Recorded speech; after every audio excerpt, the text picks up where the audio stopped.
नमस्कार मंडळी, कशा आहात? मस्त ना. आज आपण पौष्टिक रेसिपी करणार आहे. 1 वाटी मोड आलेले मूग घेतले, ते मिक्सरला आबडधोबड वाटून घेतले.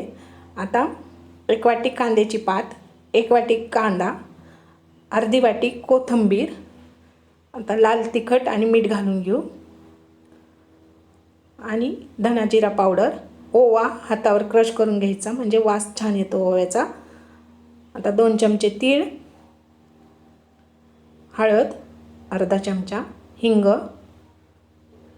आणि 2 वाट्या बाजरीचं पीठ, किंवा तुम्ही ज्वारीचं पीठ घेतलं 2 वाट्याने 1 वाटी बाजरीचं पीठ घेतलं तरी चालेल, पण बाजरीच्या पिठाने चव छान येते म्हणून 2 वाट्या बाजरीचं पीठ घेतलं आहे. 1 वाटी ज्वारीचं पीठ घेतलं आणि 3-4 चमचे बेसन पीठ घेतलं.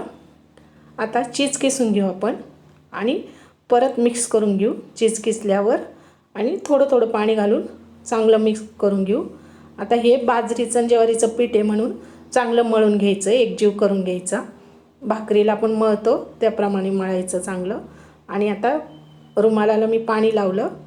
आता थोडं थोडं पाणी लावून थालीपीठ थापून घेऊ. हे झालं आपलं मुगाचं थालीपीठ. आता तेल लावू आणि दोन्ही साईडनी मिडियम गॅसवर शेकून घेऊ. जर का आत्तापर्यंत सबस्क्राईब नसेल केलं तर सबस्क्राईब करा, लाईक करा, नातेवाईक परिवारांना रेसिपी शेअर करा.